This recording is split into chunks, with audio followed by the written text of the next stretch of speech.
I want to just draw a card off the top of the deck and go, oh, I shouldn't be allowed to play that. And I want to play a card and I want to say, I'm sorry, you shouldn't have to deal with this, but I'm going to do it anyway.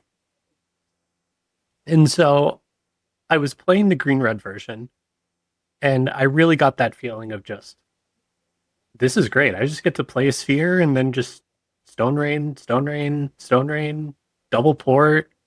My opponent's not playing the game. I get to play a 9/9. Like, this is awesome. Hey yo, it's fact or fiction. You ready to play? Fact or fiction? Grab a slice. Tell me what you know. Goblins in the kitchen. Fact or fiction? Roll the dice. The game's about to blow. Let's go. Hello and welcome to Fact or Fiction, a podcast about Magic the Gathering's greatest format, Premodern. On today's episode, Chris and I are joined by Claire Ackerman to discuss Oath Ponza and her recent success with the deck. Hello, guys. Thank you for having me. Thank you for joining. Very excited to talk to you about your recent success. Been having a lot of top eights and great finishes with the deck. Before we dive in, I wanted to mention that the Duress Fest Kickstarter has been fully funded. We're very excited about that. It's something we've been talking about in the last few weeks.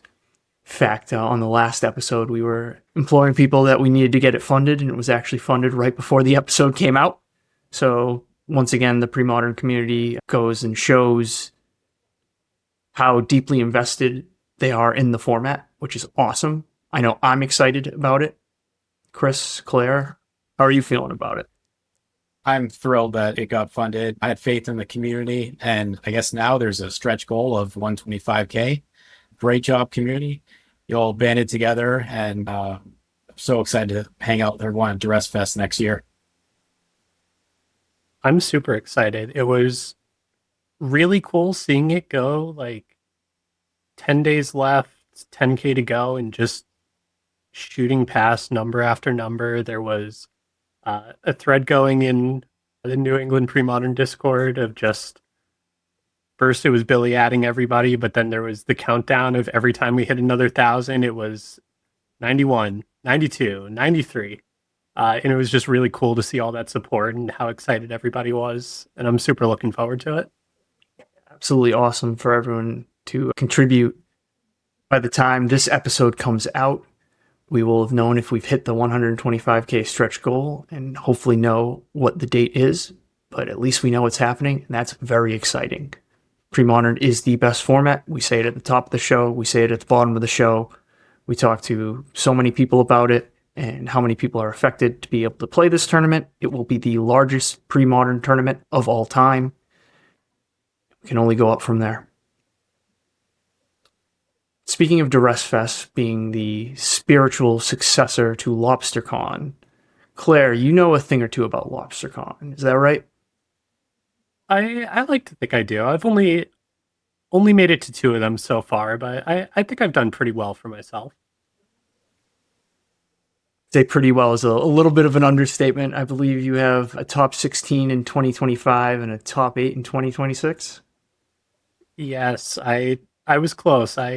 In 2025, lost a winner into Rich Shea, who we all know won the tournament. So I'm sorry to everybody in the top 8 for putting him in there. It was really, really cool because that was at that point, 3rd time I had ever played Premodern. I had played 2 months prior in ELD Monthly. A month prior, I had gone to a second ELD Monthly, but I had to leave early, so I played 4 or 5 rounds, dropped, still in contention for top 8, and that was all of the practice I had leading up to that in the format.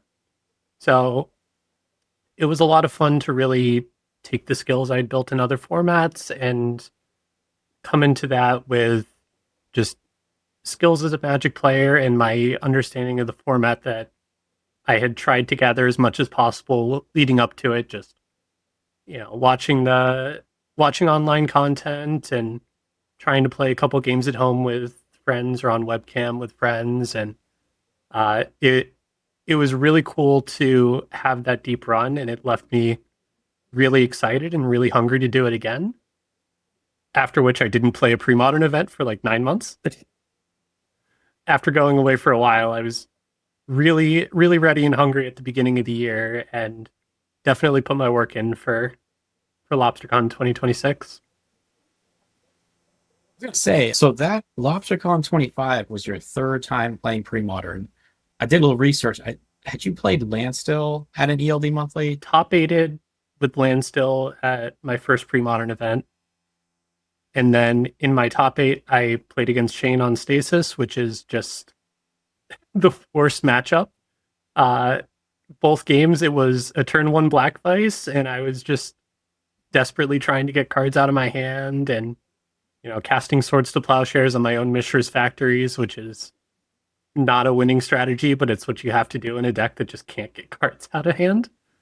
So I did manage to do well in that. The top 8 didn't quite go my way, but you take what you get. So you lost to Stasis, but then I recall you also playing Stasis at the Vanilla side event, day 1 of LobsterCon 25, right? I did play Stasis. You did pretty well. I decided to be the bad person. I do love my blue decks. I'm definitely a control player at heart, even if I'm here to talk about Terravores and Sphere of Resistances today. But when I first started playing, it was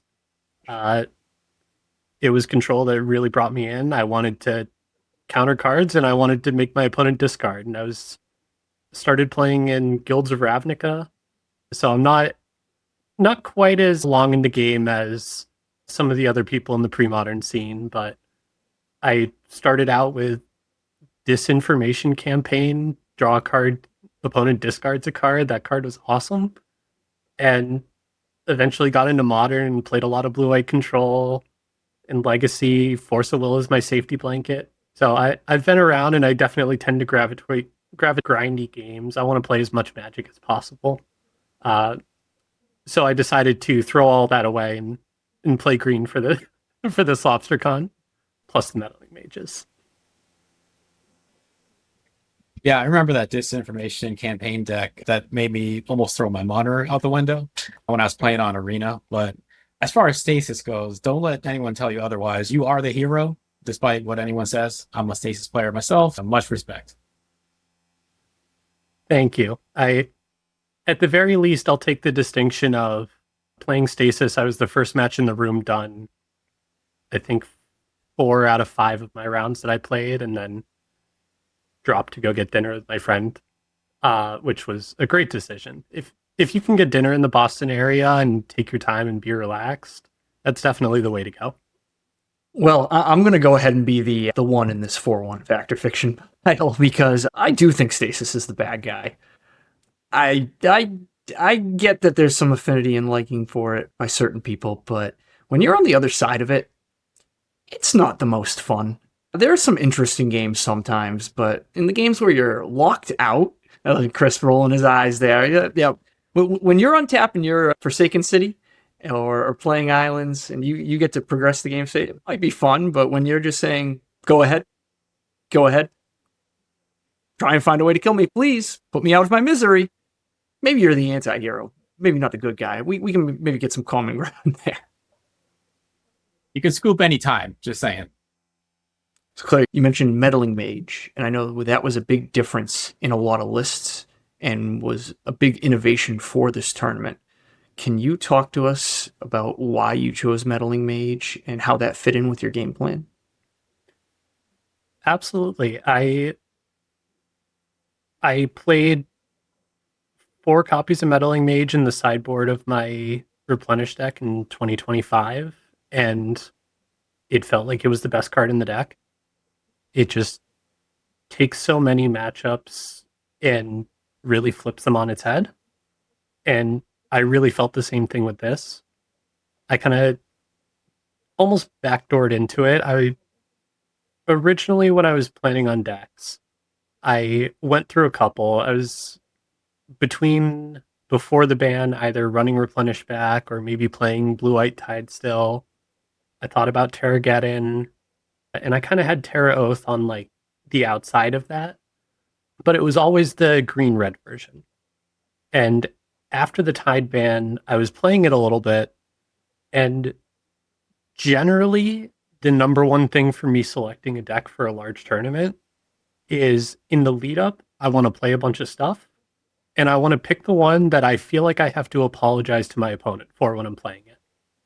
I want to just draw a card off the top of the deck and go, oh, I shouldn't be allowed to play that.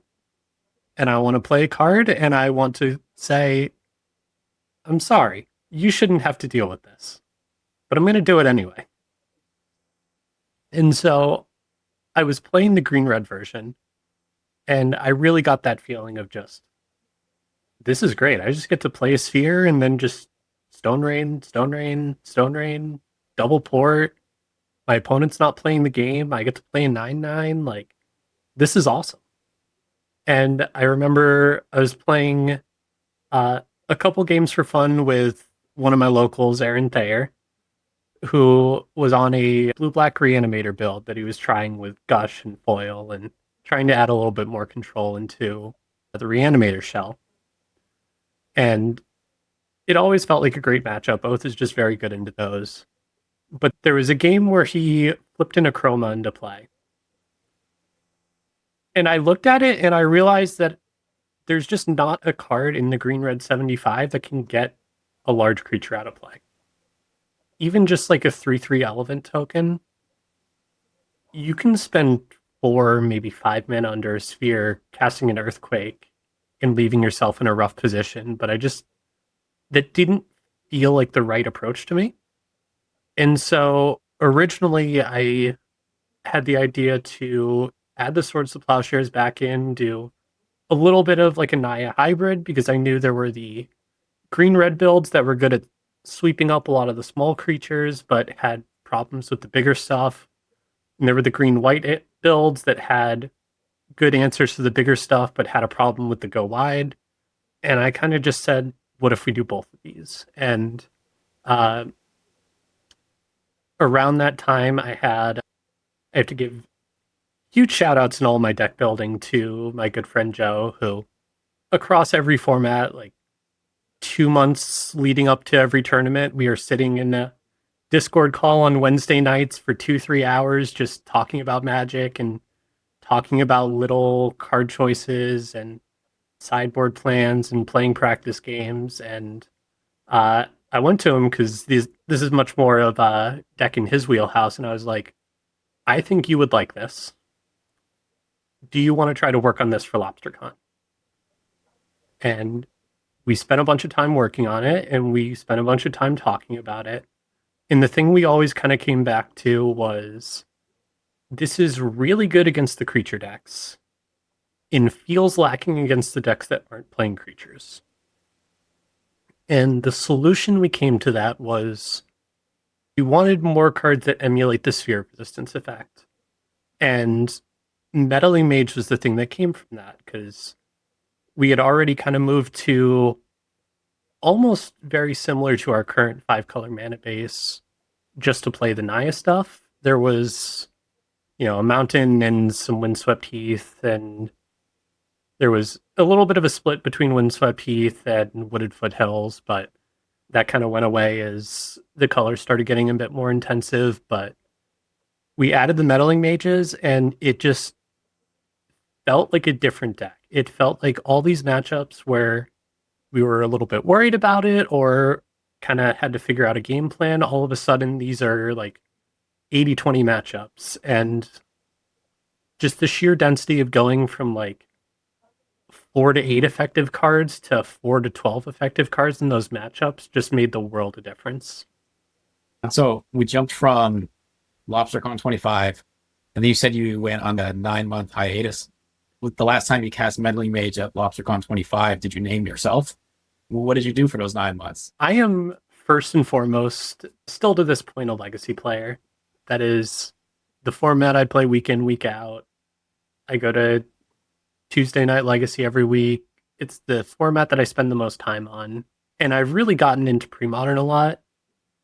But Premodern is like a once a month thing for me. It's, can I drive out to the ELD monthly that week? And if I happen to be busy on that one day, then I don't get to play Premodern for that month. And it's changed a little bit recently. There's been some more local events that have been cropping up. But for a while, it was just, I'm busy one day in this month. And that one day is the day that I would go to Premodern. And so that happened a bunch. And I just had that long hiatus of, this is the month I'm going to make it back. And then it didn't work out. This is the month that I'm going to make it back. And that one didn't work out either. So it was a little bit of bad luck. It was a little bit of, it's an hour and a half drive for me both ways. So sometimes it's not the most convenient time-wise to do, and I try to do it as much as possible. But if there's 3 events I want to go to, I probably have to pick and choose because I can't do that every week. Well, we're glad that you've been around more. And I know specifically the WAG tag crew that you're in, you're stacking up a lot of points for them for the CCL. And they certainly appreciate that. Hope to see you around more often.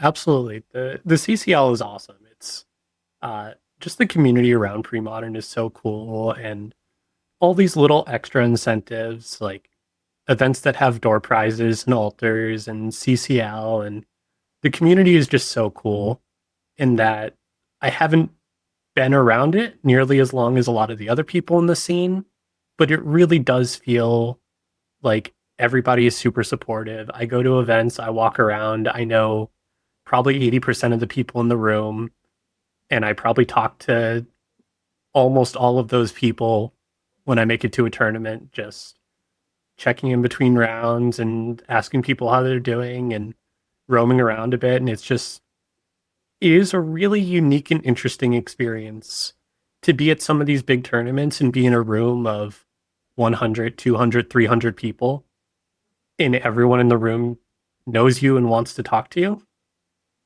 It's really cool in a way that I think is kind of, in my experience, unique to Premodern and maybe some of these other more like community driven formats. And so I'm doing my best for the crew.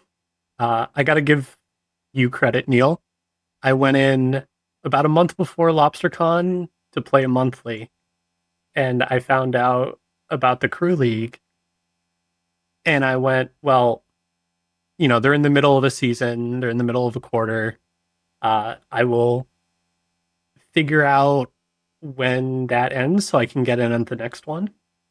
And I think it was a month or two after LobsterCon.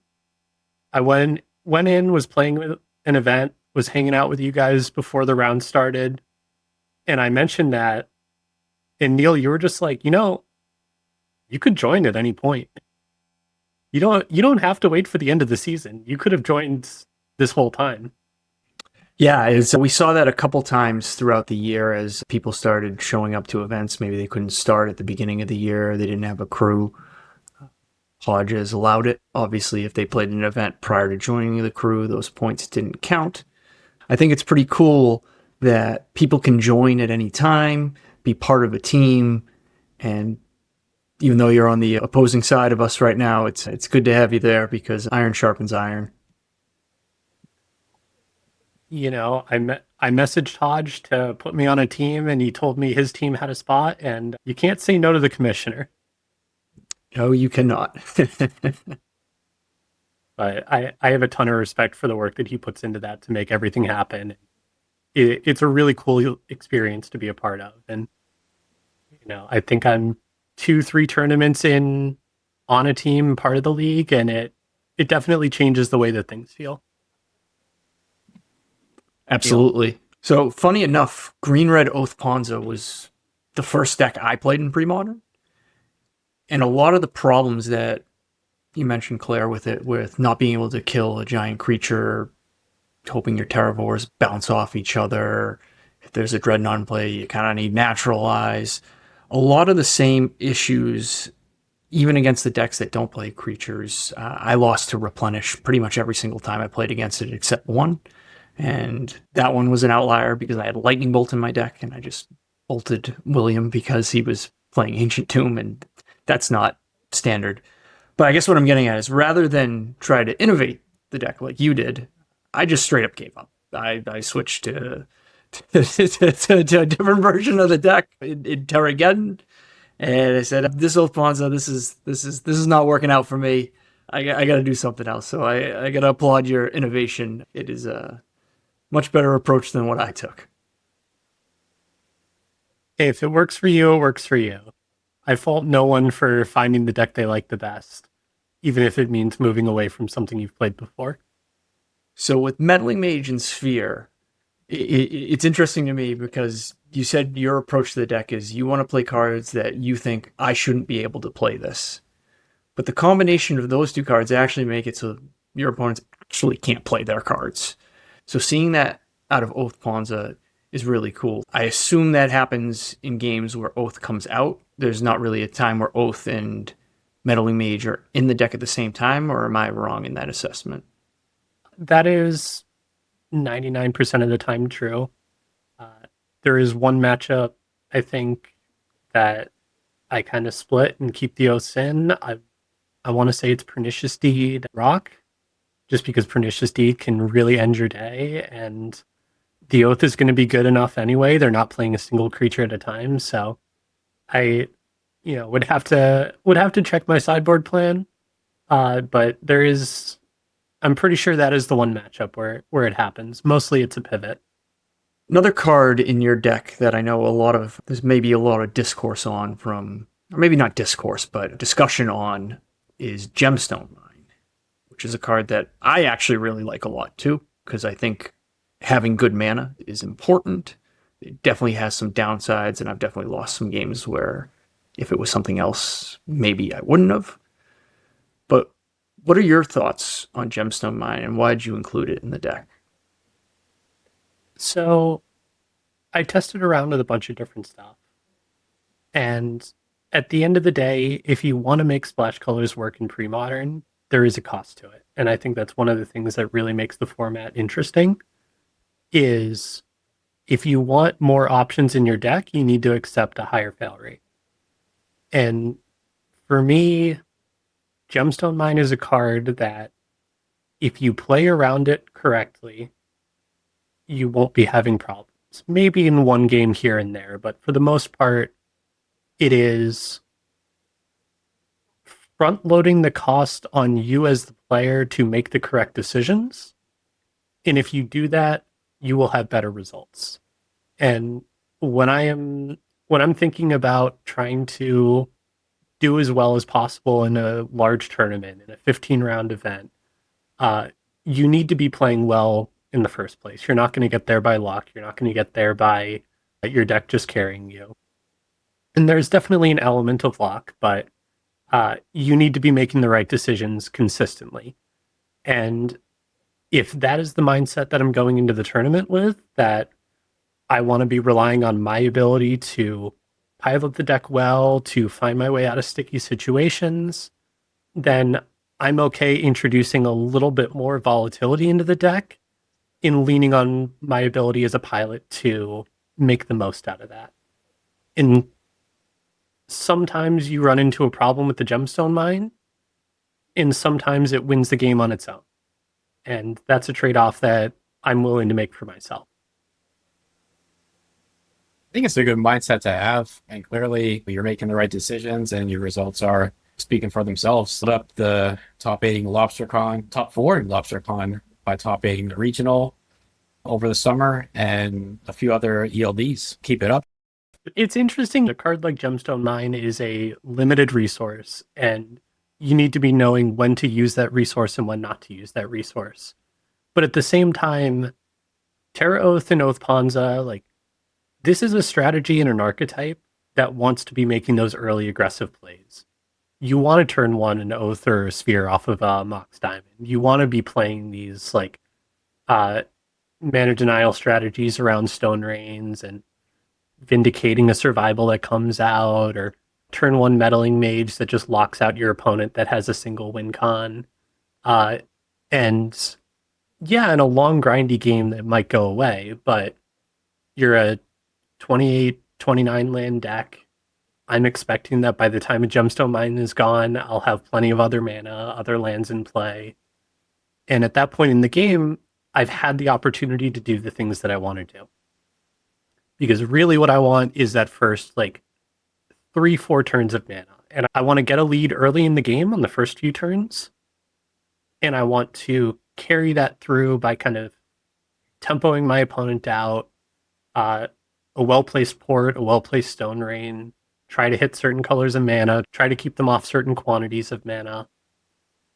And if you're getting out early and ahead of the game, it doesn't matter if your land is gone after 3 uses. Those 3 uses have gotten you what you need out of it. That's awesome. And, some people just want to jam turn 2 with with total disregard. It just went way over my head. I'm just such a recent Dreadnought player. Like, I think jamming on turn 2 is great. Just it's similar to Claire's approach where, okay, I'm going to just make a warping play on the first couple turns and change how this game is played. In the case of Sphere of Resistance or Meddling Mage or Oath, it's you can't play your cards. In the case of Dreadnought, it's you have to play your cards or you are going to lose right now. So I can appreciate that approach to the game. When you say you want to have an early advantage and then back it up with spells or mana denial, that definitely sounds like a legacy player's approach to Premodern. And I think there's a lot of overlap. And yes, the cards are not as powerful as they are in Legacy, but I think that strategy is very valid. And definitely you're having success with it. So it's just interesting to see those applications from other formats applied here as well, too.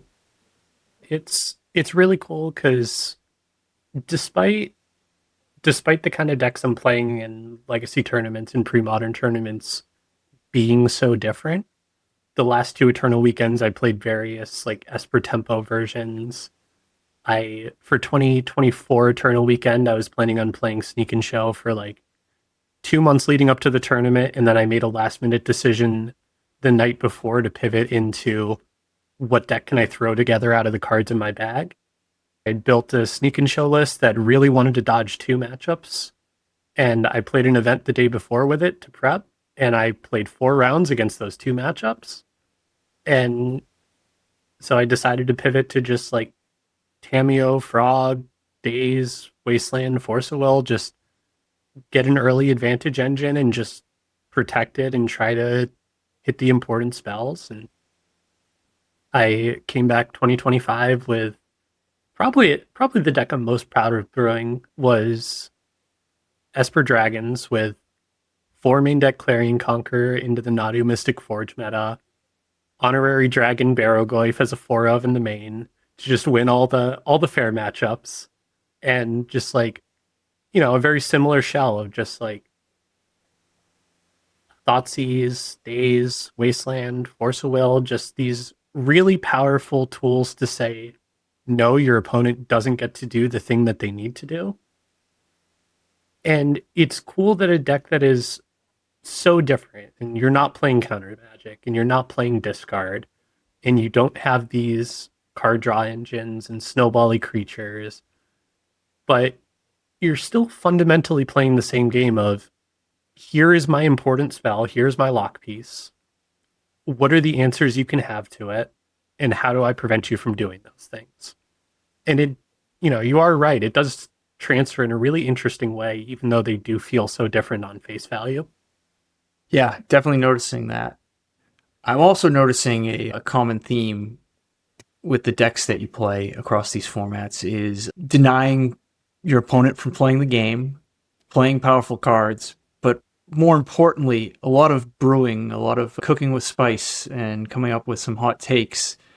What is it about brewing decks that's appealing to you and helpful with your process? So what I always say is when I go into a tournament, if there is another player that is on my 75, it's because they're playing my deck.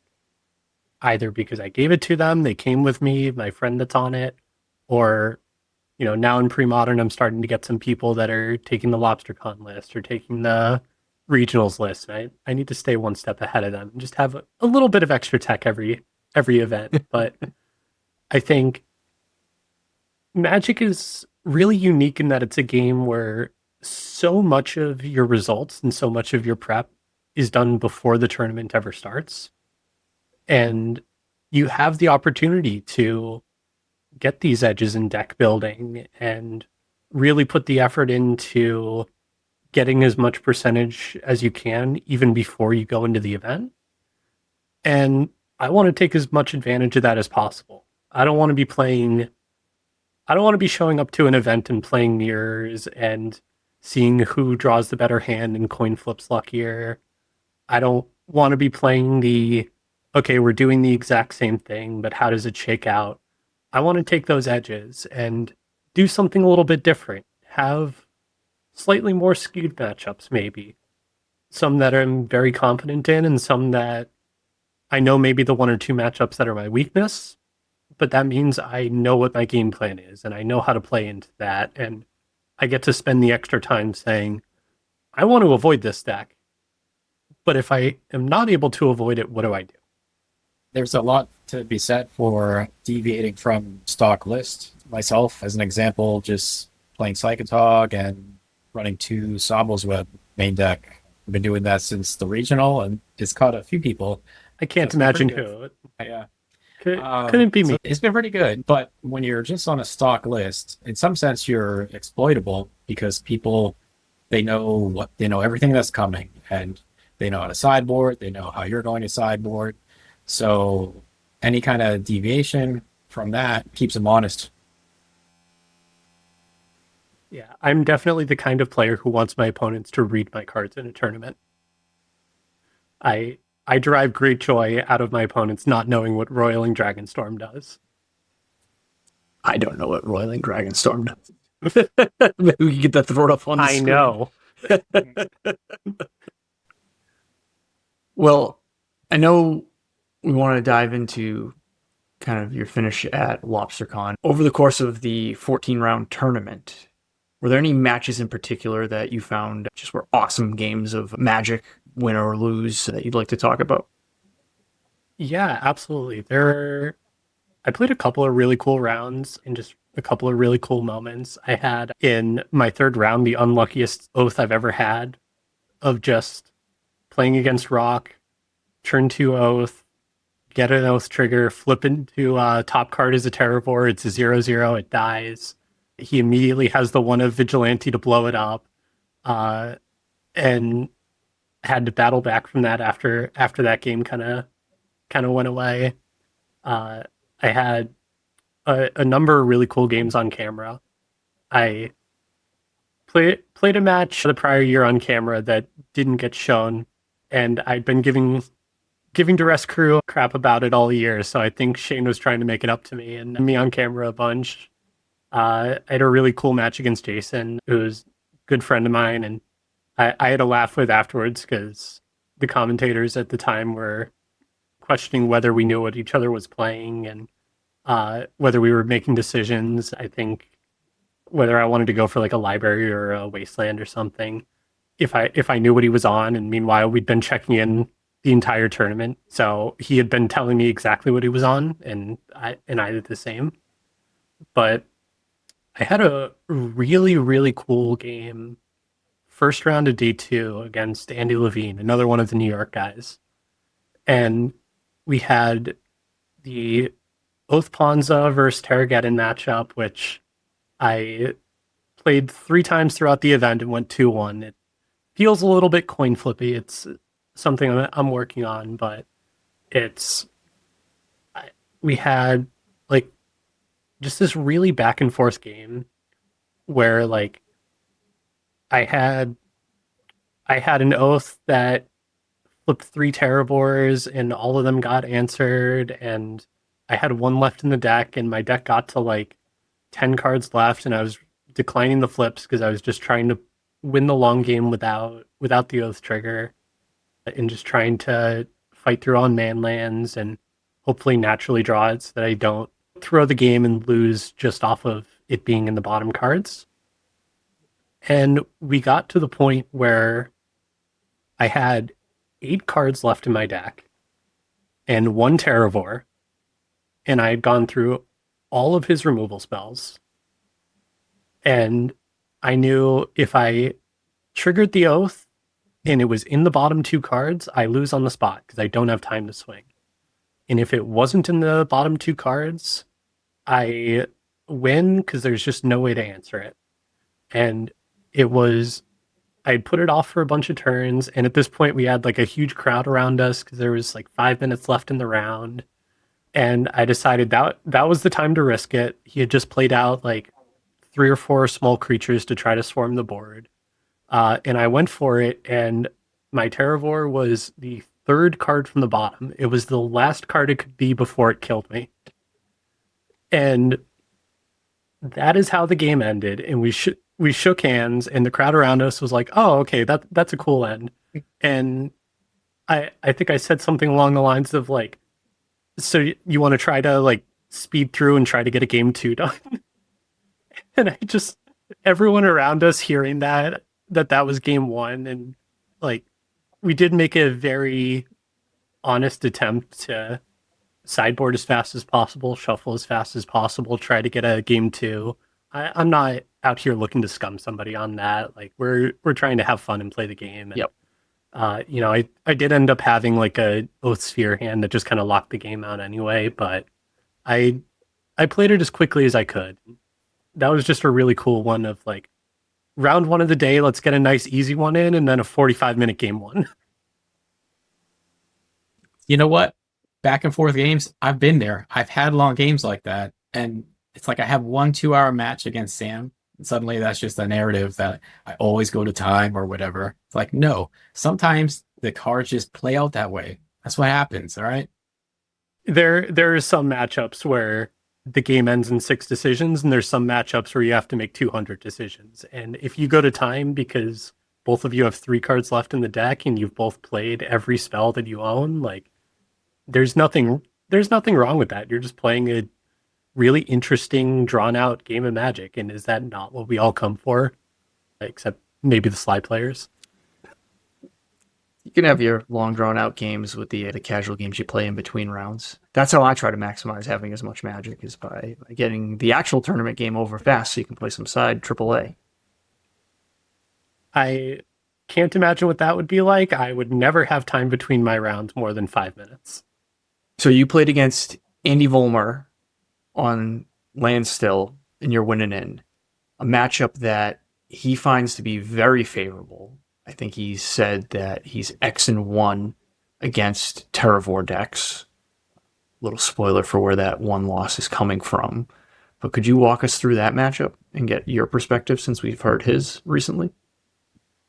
Yeah, so that was actually a really cool match. I have to very heavily disagree with them on that. I feel that the Oath side is very favored into the Landstill decks. And as a Landstill player myself, I don't like that it is, but I had, going into LobsterCon, yet to lose that matchup. There's definitely ways that it can go wrong, and there's ways you can lose it, but it feels like you're even at parity playing from ahead a lot of the times. And I said this to Andy later at the regionals, but it was my first time meeting him, and I think out of everybody new that I had met at LobsterCon, he was the one that like really, really impressed me and earned a lot of respect from me. It was not only a really cool match between us, but part of my playstyle in general is to make your opponent make decisions. And I felt in that match that every decision I put him to, he was making consistently the right decisions and playing around the right cards and playing around the correct unknown information. And it was just really cool to see and really fun to play against somebody that I just felt was getting every bit of value out of the deck. So I was really enjoying that match. That was a lot of fun. And I also had a little bit of retribution for it. My friend Joe that I worked on the deck with, we were playing the exact same 75 in LobsterCon, and was Andy's round 1 and lost to him. to which I'll never let him live down. And so it was, from Andy's perspective, it was him bookending the tournament with the exact same deck, and going from a deck that he had won against the exact 75 round one and playing it again for top 8.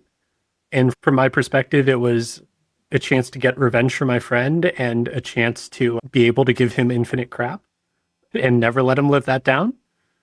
So it was, especially given how late in the tournament that was, a really grindy and back and forth match where it wasn't going to be won by the matchup. It wasn't going to be won by who had the better hand. It was going to be won by who played better in the moment and who made the right decisions. And I think from both of our sides, there's maybe one or two things that could have gotten cleaned up. I know he told me at the regional afterwards that he had one or two lines that he thinks he could have taken. I realized watching it back that I accidentally made a second land drop on a turn, which in my defense was like a 6-minute turn. And we were both playing at the speed of light because we were in game 1 and there was 20 minutes on the clock. But it was really close games, played around really close margins. And I really enjoy that grindy style where you're not just playing around what cards are in your hand and what cards are on the board, but you're playing around what you might draw, what your opponent might draw, and taking these kind of longer term lines and setting yourself up in a position where, I'm out of resources right now, but I'm expecting to draw more. Or he can play a standstill and I have 16 relevant cards in my deck between the 8-man lands, the 4 wastelands, the 4 ports. And a lot of the time it feels in the moment maybe like, oh, that was a great top deck. That's kind of lucky. But at the same time, you're playing around expecting to get those. And you're playing around, how do I approach this turn with the expectation that these are the cards I could maybe draw? And I really love that kind of magic. Well, it sounds like vengeance or revenge for Joe is a dish best served with wizards, elephants, and man lands. So we're able to close that one out. So you made the top 8. How are you feeling headed into that? I was feeling great. We were 14, 15 rounds in a major event, and didn't have a headache. I still felt like I was focused and dialed in, which is always for me in these long events, like the number one thing is just, I want to be on my game and I want to be making good decisions, not just in round 1, but after 23 hours of playing. And knowing the decks in the top 8, there were the 2 Replenish decks, which, spoiler, one of them took me out of the tournament. And I knew that matchup going in was going to be the one that I wanted to dodge. And every other deck in the top 8 felt like a matchup that I couldn't lose. Ironically, I did lose one of those to Ben Bauer on day 1 after 2 moles to 5 and never seeing an Oath or a Pyroclasm or anything really relevant to the game. But I was definitely for a rematch on that one because that matchup is a lot better than it felt when I actually played him in Swiss. And I can't remember who, but I thought going into the top 8, I heard somebody say that both of the Replenish players were on the other side of the bracket from me, which means I wouldn't have played either of them until the finals. That was not correct. Speaking of a misinformation campaign or disinformation campaign. That came back around. I got a little got by that. But I went into the top 8 and I knew my opponent was on pit rack. And I will take those mono black matchups any day of the week. I knew there were also an HFEB rematch lurking around, which I don't think I've ever lost a match against HFEB with this deck.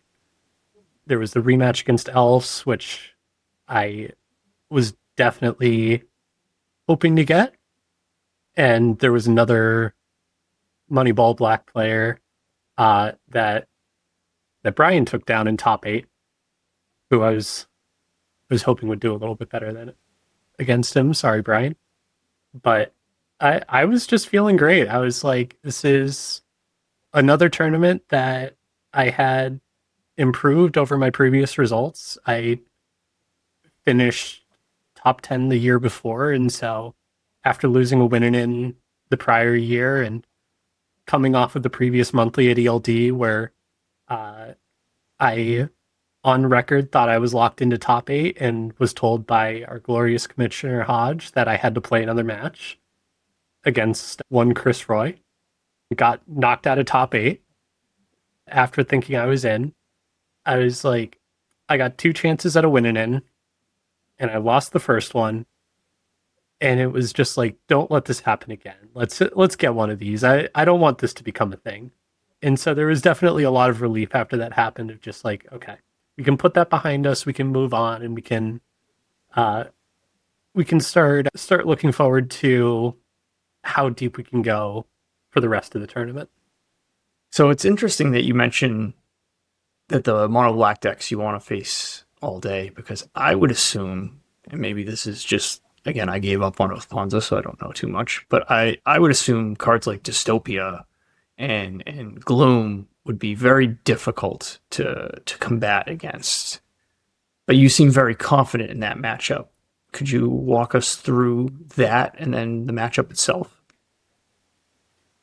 So I think Oath of Druids is the obvious answer. That card will solo win the game if it comes down early, and they have very few ways to remove it. But I think at the end of the day, the matchup is not just an Oath of Druids matchup. There's a number of different ways where it works out, where the Dark Ritual builds are under a sphere going to have a really hard time casting spells. It's for the amount of 3-drops, it's not the highest land count. It's trying to play what will essentially be a dead card in Dark Ritual under a sphere. And when a Moneyball player is keeping 1 land Dark Rit hippie type hand, or maybe a 2 lands and some 3-drops, and you're able to just turn 1 sphere, maybe port them, maybe Stone Rain them, and they're going to have a very hard time playing the game. You have a lot of the hands where you just have a bunch of man lands, and for what you would expect out of a mono black deck, there's not nearly as much removal as you think they would have. And you're contesting their 2/2s with 2/2s and 3/3s, and oftentimes I'm okay with those trades, and it's very hard for them to swing in.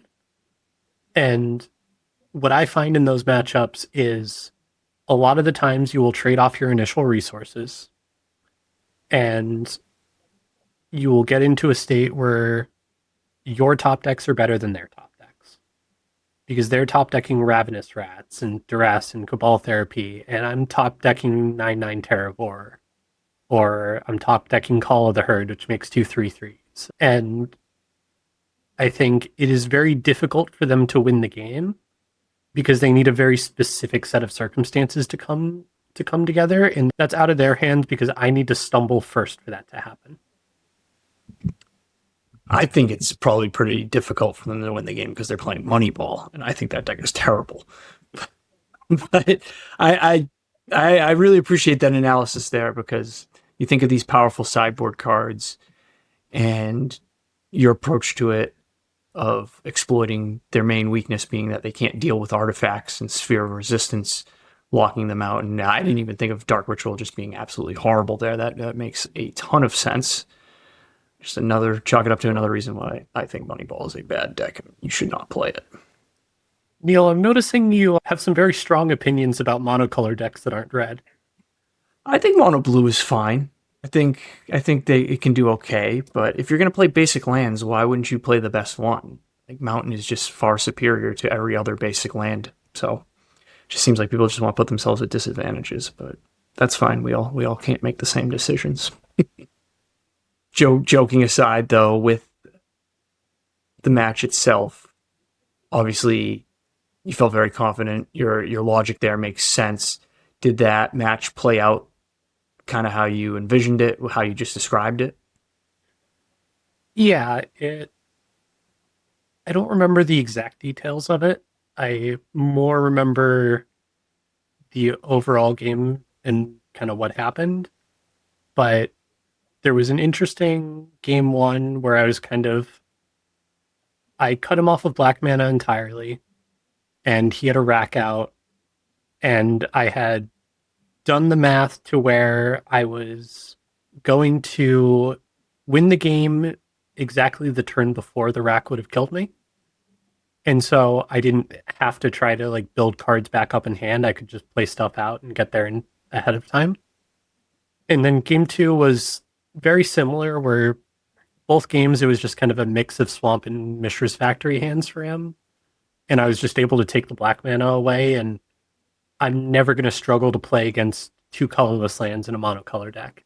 And I got to just kind of do the whole Port Wasteland thing under a sphere where you're just not casting spells and I get to kind of do whatever I want. And a big part of this deck is if your opponent's not playing the game, you can win with a Stiff Breeze. And a lot of times just factory attacking for two on a turn, it's a stiff breeze, but it gets there. I did have a question, but LobsterCon 25 was 9 rounds and it was just a single day. So had you top eighted, it would have been playing top 8 after 9 rounds versus LobsterCon 26, where it was a 2-day event, but day 2, you played 5 rounds, right? It was 5 rounds and then the top 8. Yeah. So 7 it's in tough total. Yeah. So it's tough to know maybe what your mindset would have been going to the top 8 the previous year. I just know that during the day, I was checking in with you and Brian to see if you needed any food brought or drinks or whatnot. And even before the top 8, just, hey, are you good? Are you loose right now? I remember before the top 8 of LobsterCon 25, I'm going around checking all the people that made it. I don't know if it was just being a long day or something, but just a lot of people seemed sort of like the Momo was really huge and they were sort of spooked. Oh, that's actually a very interesting point. And, that was very kind of you at the time to be going around. And I did really appreciate that. But I actually found 2025 when it was a nine rounder, despite the fact that I was playing like a more straightforward deck with less decisions and also fewer rounds, I was like dead to the world at the end of that year.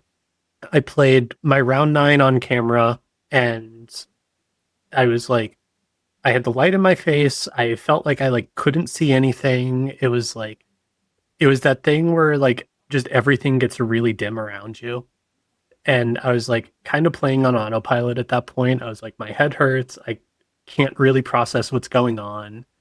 I can, still hold it together enough to play Magic and think about what's happening. But if you ask me where I am, I don't know the answer to that. And so afterwards, I still had to drive home. I did the drive in the morning of the start of the tournament and drove us back after that round. And I had not eaten anything yet that day. So and I were like trying to scramble and find somewhere to get some food that was open late at night. And I could barely function on the way there. I was like, you're in charge right now. I'm just going to follow your feet. And he ran me into the road like 3 times. I swear he was trying to get me killed. But going into this year, I was still kind of not expecting that because I've played a lot of large tournaments and like 11-hour days. And I've definitely not had that extent outside of that one. But I was playing up from a 9-round tournament to, what was it, 14 rounds, and the exact same schedule of drive in morning of, drive out after the main event ends. And I was playing a deck that required a lot more brain power and a lot tighter games.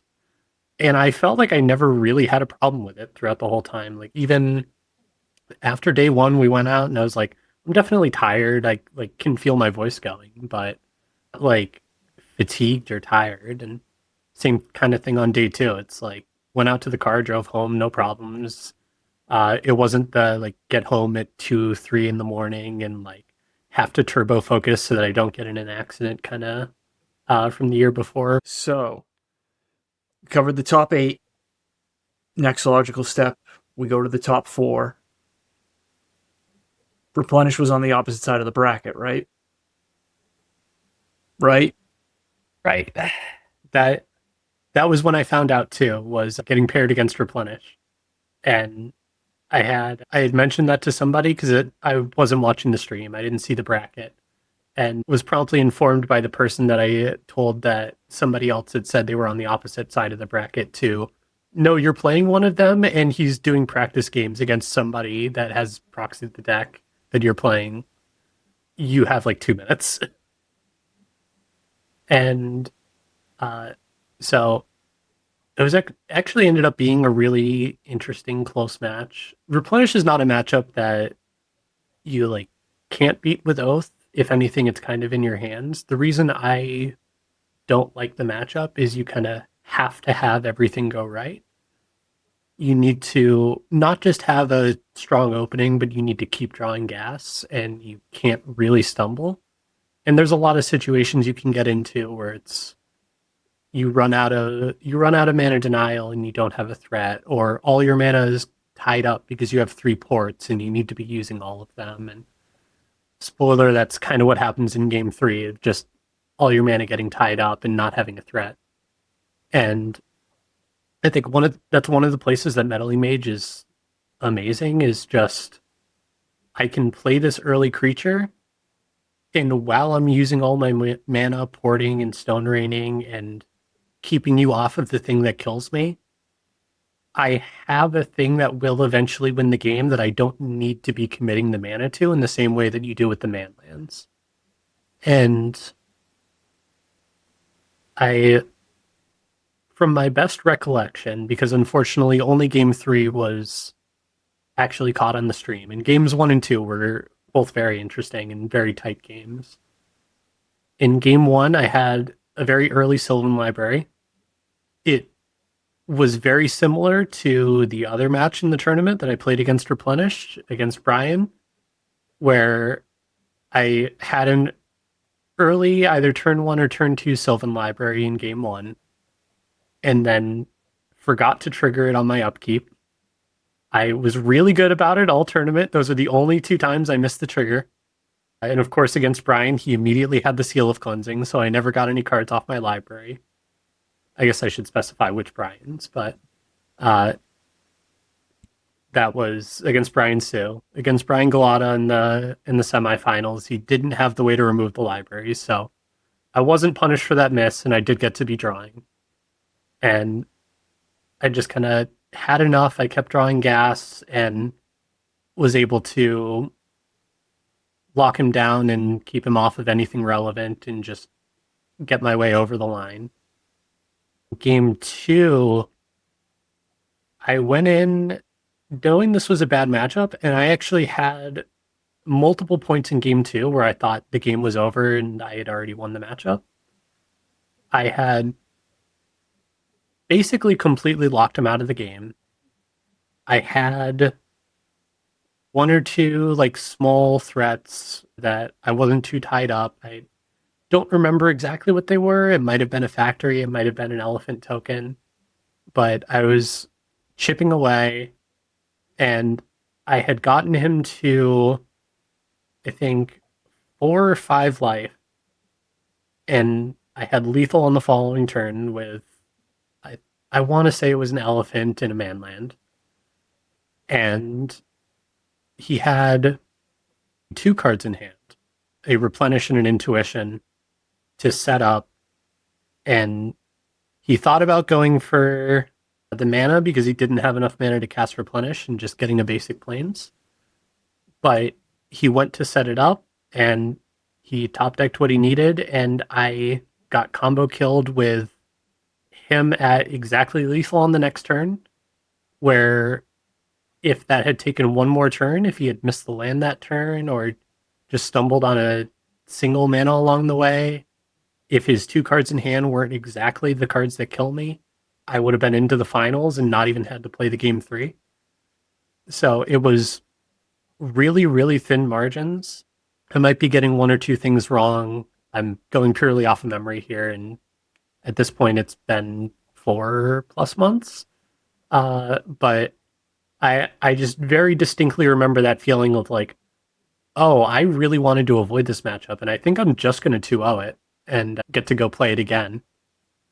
And then having to play the game three, and game three kind of getting away from me, where again, I had all the lock pieces I needed. I bought myself 20 turns of time before he was able to do anything relevant, but I just didn't have the threat.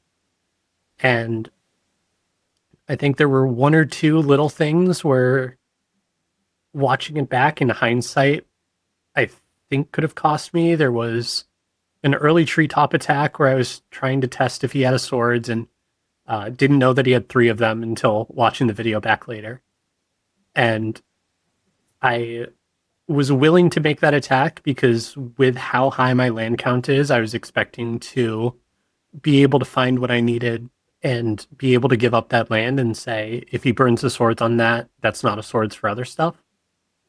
And that one mana ended up just putting me behind for way too long in that game. And I started having to bleed Gemstone Mine counters because I lost that land and was expecting to draw an extra land 4 or 5 turns earlier than I did. And I really needed to keep the ports up because I just have to deny the white mana at all costs, have to deny the angel from getting in play that I didn't have an answer to at the time.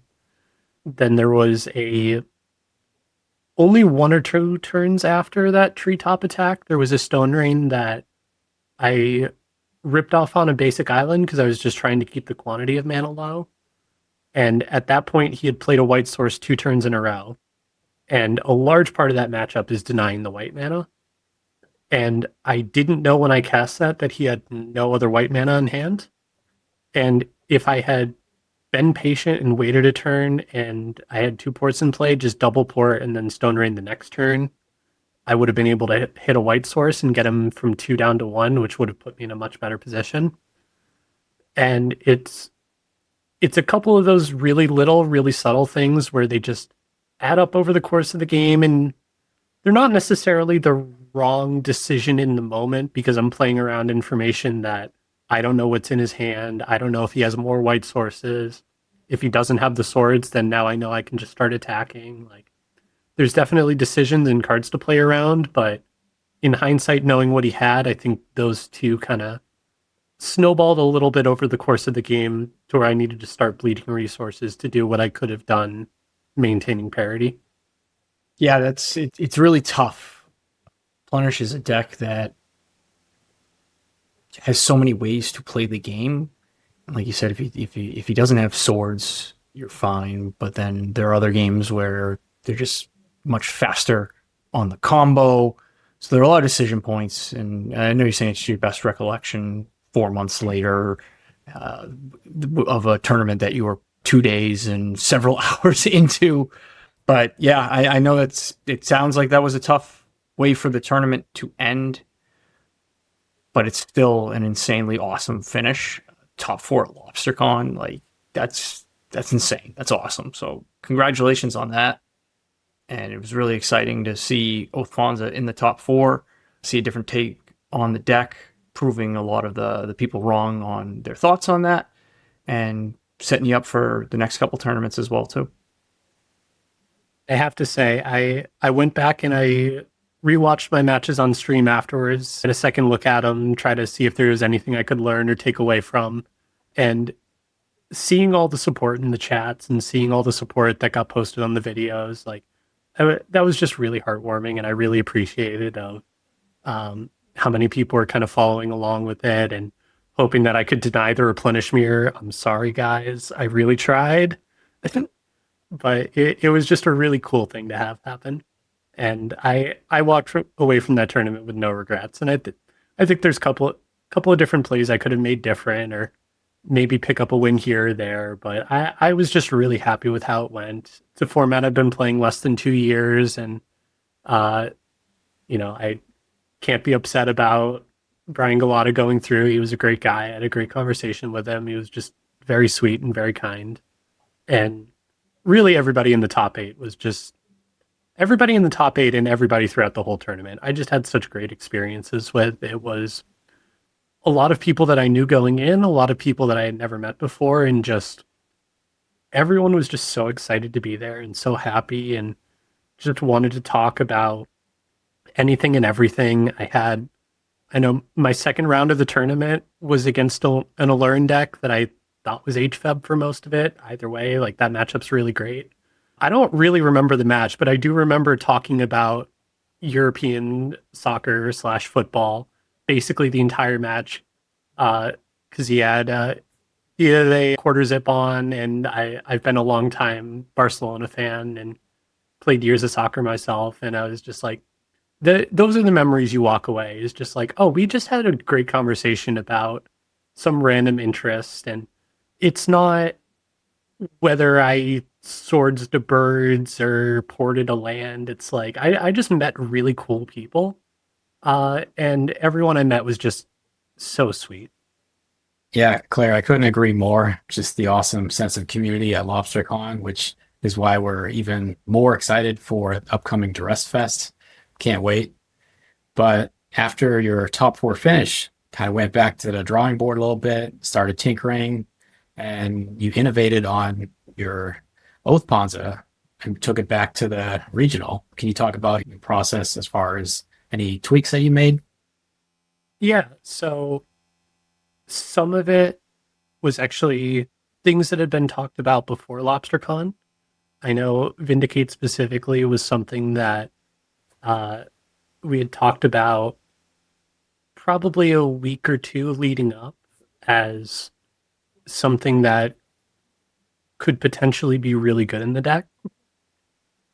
And the only worry was whether it would make the mana awkward or how castable it would be. And it was something that we thought might be correct to play, but with how close to the tournament we were going back and forth on it, we had already done all our sideboard maps, and we had already gotten a lot of practice on the deck. And I felt like for me, it was in the spot that I wanted with the meta that I was expecting, and also the lack of knowledge of my opponents of what I would be doing, because at that time it wasn't quite as known of a strategy. And ultimately made the decision going into LobsterCon to just stick with the 4-color version that we'd been working on and that I had all these reps on. And so coming out of LobsterCon, it was kind of, okay, if I was going to play this again, which despite the result isn't it for me, I like to bounce around decks, I like to play everything in a format, is I want to try the Vindicates.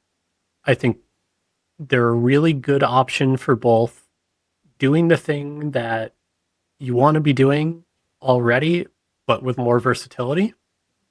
It's a way to replace both Naturalize and having extra copies of swords. And at the initial point, thought, what if there was more Stone Rains for the matchups where it mattered? And so because I was a little bit hesitant about Vindicate making the mana base awkward, decided to go with a 2-2 split.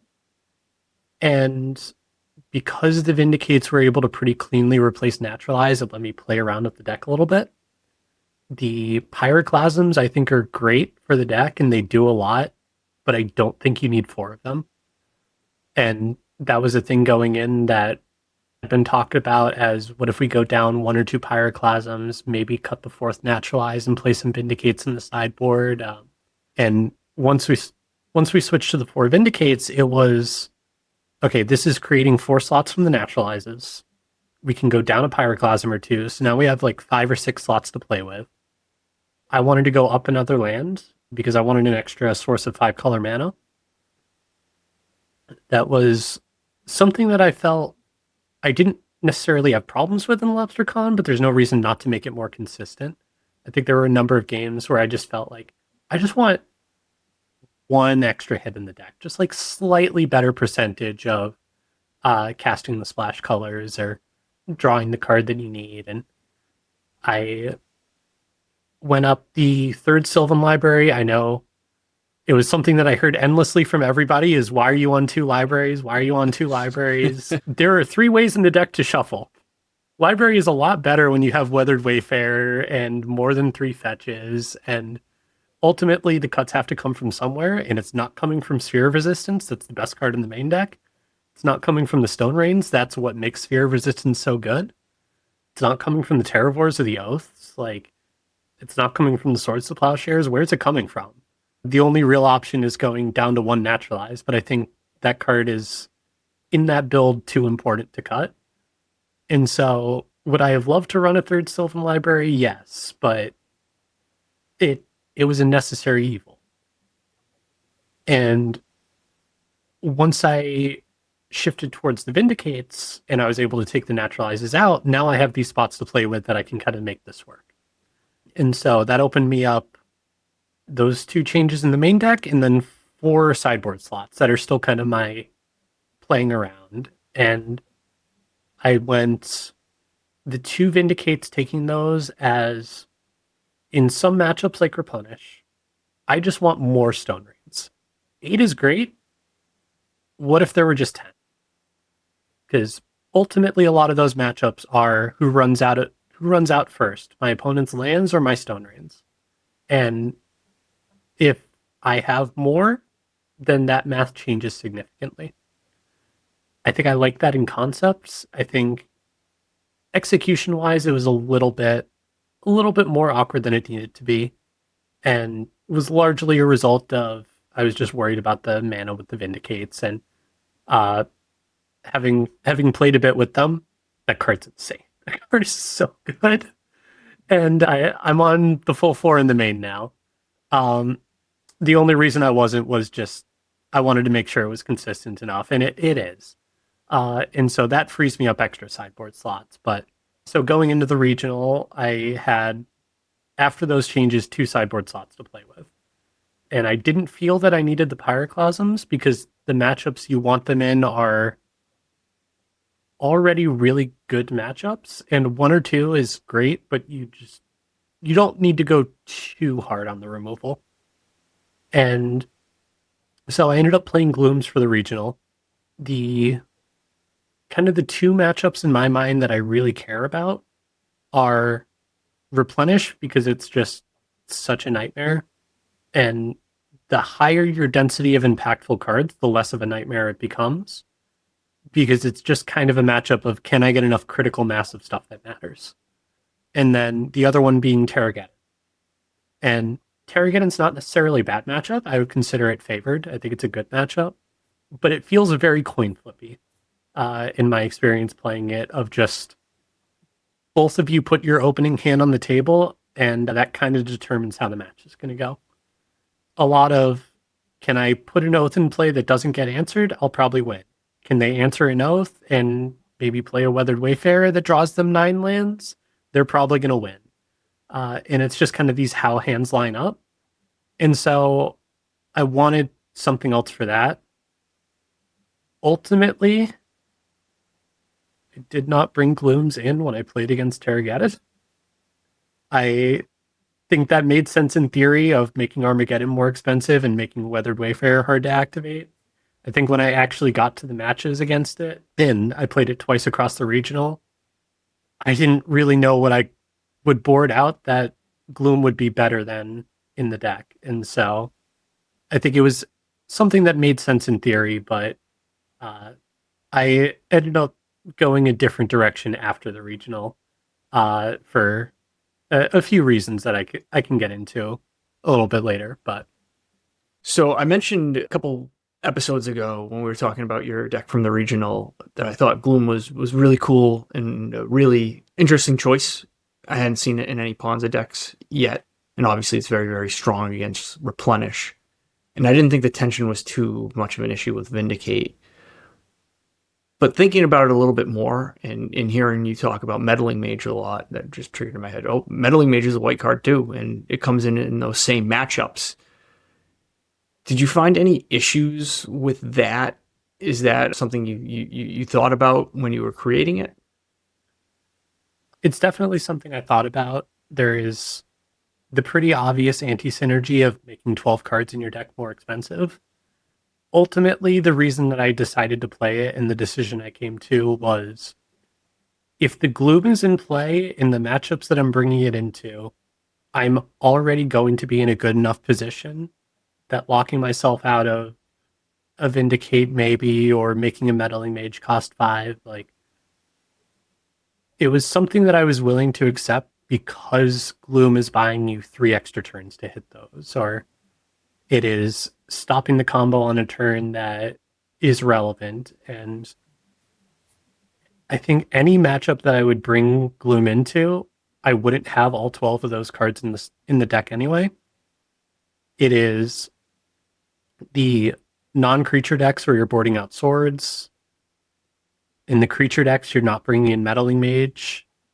So already it's kind of a one or the other for the decks that you would bring Gloom into. There are definitely matchups where you're playing both swords and Meddling Mage, but those are not Gloom matchups. And so it goes from taxing 12 of your cards to 8 of your cards. And one of those cards goes to 5 mana, which is very castable in the deck. 6 mana Vindicate is a little bit much, but again, I like to introduce little bits of volatility in my decks in ways that, if you play around them well, will reward you, but can hurt you if you play around them poorly.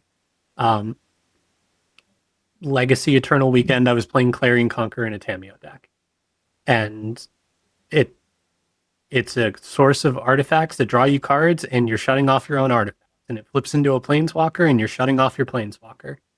And these are like things that I've heard across various decks, that like there's the bit of anti-synergy. Is this okay doing these things at the same time? And ultimately, what I always find is if you are running into that anti-synergy, it's because the card that matters is in play, and you should be in a good position there. So one matchup where I would assume both Meddling Mage and Gloom come in would be Landstill. And we mentioned earlier, talking about LobsterCon, that you had played against Andy Voellmer. You made the top 8 of this regional tournament. I was waiting for you in the first round of the top 8, Andy Voellmer. How did that second match go? And did you have any issues with Meddling Mage or Gloom in that one? So it was really cool to get to play him again. Wasn't expecting him to be there in the first place, but I think maybe rounds 1 or 2, I was like in the back in the line for the bathroom, and some of the New York guys came up to me and were talking a little bit, and I was like, I didn't expect to see any of them there, but it was cool to see. And I had been talking to Andy a bit going into top 8, and we were saying it would be pretty cool if we got to run it back and play it again. Like, it's a really fun matchup. And we did end up getting paired in top 8. Spoilers for the tournament. But Meddling Mage is like the best card in the matchup. It absolutely comes in. I did bring the Glooms in, largely because it makes Wrath of God cost 7 mana. And the more removal I can cut out, the better. Taxing swords to 4 is like... Swords is still castable at 4, but it's definitely a tax. And the more I can make him 1 or 2 spell on a turn instead of 3 or 4 spell on a turn, like, those add up. I didn't draw the Gloom until game 3, when the game was basically already over. The luck was not quite on my side that rematch. I kept a hand in game 1 with like 4 or 5 manlands and a Sylvan Library, and I said, if he has the Disenchant in his opener game 1, this is rough. If he doesn't, then like I get to just draw a bunch of cards off Sylvan and overwhelm the swords with a bunch of manlands. He, of course, had the Disenchant on the turn I played the Sylvan. And then also on turn 4, had the Dust Bowl to turn off the manland plan. Of course. And then also on turn 5, had the Core Haven, which I drew, I think, like 4 or 5 turns in a row, maybe even more than that. I just drew land. It was, I kept a 1 spell hand, and I just drew like half the lands in my deck before I saw another spell. And then he played a Standstill, and I proceeded to not draw another land. That was the turn that it turned the corner, and I all of a sudden started drawing all of the spells that I wanted to cast earlier in the game before the standstill. And now all of a sudden I can't hit anything relevant after the standstill, so my hand is just getting clogged up with useless cards. And it just kind of snowballed, and that game got away from me where I had to break the standstill because I had to get the Dust Bowl off, because I could just never win the game through that without having a little bit something extra, and I wasn't finding a wasteland. And then I just got too far behind off of that, and by the time I was casting spells again, none of them really mattered, because you want to be ahead in that matchup, and staying ahead, it's kind of hard to get back into a game against a deck that has, 10 counter spells and is going to make like 7/1/1s on a turn. And it didn't help that in basically every match we played, he had all 3 decrees ready early on when he needed them. I could have beaten 1 or 2, but having all 3 was rough. And then we went to game 2, which game 2 was really cool. I actually was really proud of my play in game 2. And I was really excited to watch game 2 back afterwards, because I thought I played it really tight. I had a Sylvan Library in my opening hand that I played on like turn 12 of the game, after just trying to get everything out possible to resolve it, and trying to bait with everything and keep him on like the perfect amounts of mana where I could port him off of counterspell and force some interaction, or just make him do the things before I had to, before eventually finally getting it in there and just drawing a billion cards. And unfortunately, some technical difficulties with the stream, game 2 wasn't shown. So we got to see the game 1 where I did nothing, and then we didn't get to see the game 2 where I had a really cool game and I think I played really well. And then we went to game 3, and game 3 just kind of got away from me. I was not really hitting the relevant things that I needed. He had pretty much everything. He played a turn 1 Thawing Glaciers that I was not expecting him to play so fast, because usually he, from playing against him, is more of a patient player, more of a, I'm going to make sure that this works right rather than try to make it work as soon as possible. And so I wasn't expecting him to lead on it. I didn't have a wasteland, so he got to Thawing Glacier's activation. And I might be wrong, but I think from watching it back, he didn't have a white source in his hand until the Thawing Glaciers. So if I had a wasteland in my opening hand, I think the game was just over on the spot. And he got the Thawing Glaciers off, and he made a joke like he never thought he would actually get it off in a matchup against me, because I never let him resolve an activation before with it. And I played a Sylvan Library on turn 2, and he immediately disenchanted it. And I was like, I really wanted to say the same thing of finally getting a Sylvan Library activation. And it was just kind of a game where he chained decree into decree into decree. And I was like, I can beat 1 or 2 of these, but it's just changing the clock. And I had I think a Meddling Mage and a Call of the Herd token, but he had enough soldiers to where I would have to trade off my board and leave him with 1 or 2 1/1s, and he was able to start attacking through and just get the chip. That was when I finally drew the Gloom. I was on the back foot, and it didn't really make sense to play. But I did play it because it was the fun thing to play at that point. I knew that game was over then, and we had a very fun moment of, I had never drawn a Vindicate in the match, and we had just played like a few weeks prior at LobsterCon, and as far as he knew, I was playing the exact same 75. And so I went from the 4-color no blacklist to game 3 after nothing was different, casting Gloom, and I got a huge reaction out of him. We had a good laugh about it, and it was just like, he took it, he read it, I'm like, he puts it back, I turn it around just in case, which is always my go-to of, if somebody's reading a card, just face it at them. And he's like, no, it's fine. I know what it does. I'm just surprised. I can't believe it. Can't believe we went 3 games and I didn't see anything different. And then immediately 2 turns later, he asks about if Gloom also taxes my spells. To which I responded with, I thought you read the card and knew the card. Had to get that little one in there. But it was a fun match. He's a great guy. He's a great player. I have nothing but respect for the guy. And it just didn't quite go my way. Maybe I could have made some different mulligans, but if you're not drawing well in a grindy matchup, you're not drawing well in a grindy matchup. Yeah, it's funny how Gloom showed up and caused kind of the opposite reaction flavor-wise. But yeah, the Gloom brought a lot of joy. Exactly. It was a fitting bookend for the tournament where it was the first time I cast Gloom the entire event. Throughout Swiss, I never brought it in. That was the first time I brought it in, and I didn't see it until game 3 when it was already over. And this card that I was testing was just didn't show up the entire tournament, and then made its way in on the way out. Yeah, honestly, I'm surprised Andy could even see straight. At the end of the day, apparently he was out partying the night before for his birthday and got 3 hours sleep, had the drive up from New York.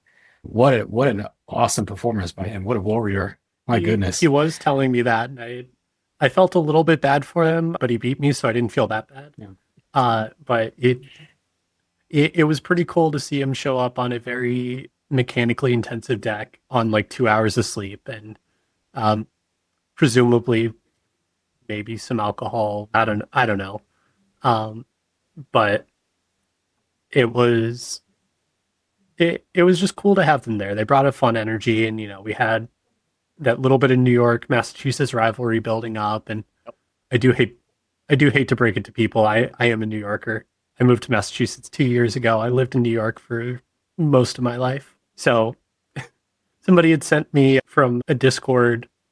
Somebody was saying afterwards, after LobsterCon, that I was the New York killer because I had beat four of the New Yorkers throughout the tournament. And it's just I don't know how to tell you. I'm also a New Yorker. You're a double agent. You may be a New Yorker, but right now, for the sake of the rivalry, you are part of New England. Not just part of the rivalry, but you have a rival in Andy now, and we're looking forward to see the rubber match at some point to see who gets that third match. Doing my best to represent. Would love to get a third match against him. One other card I had a question about, and I thought about it when you were mentioning Vindicate and wanting to have more Stone Rain effects. Card I've been hearing about lately, I know they've been talking about it on Spike Colony quite a bit, is Smokestack. Is that a card that you've considered or tested with at all?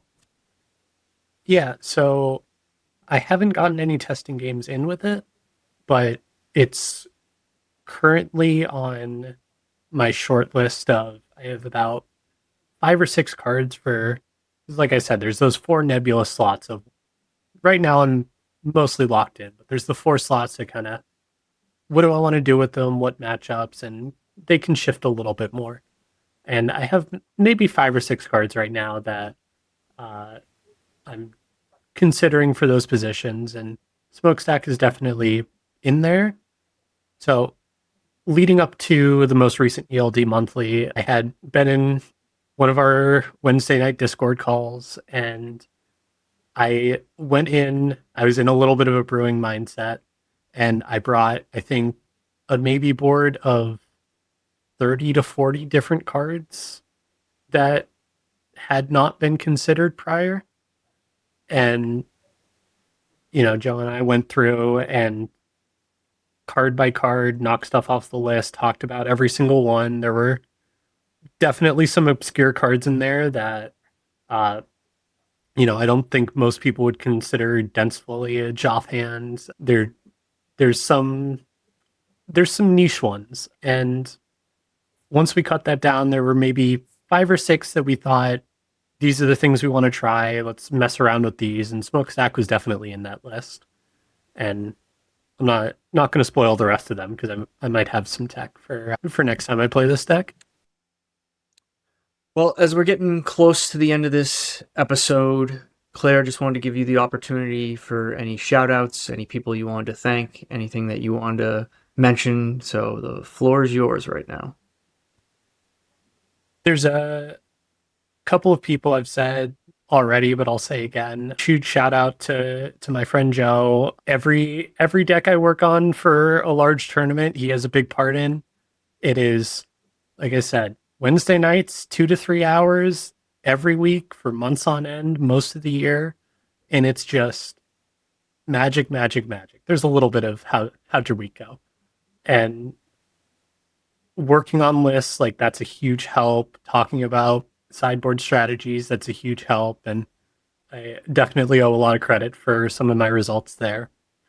Shout out Aaron Thayer, one of my locals, who when I first got into Premodern, I was not really able to get to the events for a little bit because there were only one or two leading up to LobsterCon 2025. And I was over at his apartment playing and kind of getting my foot into the format quite a lot and just trying out a bunch of different matchups, trying out some decks, seeing what I liked. And that was pretty big for how I first got into the format and just dipping my toes in and learning a little bit about the meta. Shout out to every single one of the people that talks to me and hangs out with me and comes up to me at these tournaments. Like, all of you are awesome. You guys included. It's so fun to have this nice friendly environment and go to big tournaments and you just have people you're talking to nonstop and everyone you catch up with between rounds and talk about how things are going. It's just such a wonderful feeling. And second shout out to you guys. Thank you for having me on tonight. It's been a pleasure to be here. Well, Claire, thank you so much for coming on. And we certainly appreciate you giving our listeners a lot of info on Oath Ponza and all the different ways you can go with it. Also want to give a shout out to all our wonderful listeners. Thank you so much for all your support. And actually, I was surprised at a tournament recently. One of our wonderful listeners gifted me a copy of Two Worlds, a game that I talked about buying instead of BioShock 2 episodes ago, if you want to go check that one out. So thanks a lot. I'm going to love playing this. First, I got to find an Xbox 360 that works, but no. That's amazing. All jokes aside, that was really touching. So thank you for listening and all the support. And if you're able to, give us a follow anywhere you consume your podcast. It really helps us out. And we're having so much fun making these and hoping that you're enjoying them as well. Well, that's going to do it for another episode of Fact or Fiction in the Books. Again, Claire, thank you for coming on. And we've had an awesome discussion about Oath Ponza that hopefully you've all learned a little bit more. We appreciate you all for listening, and we will see you at the beginning of the next upkeep. Thank you, everyone.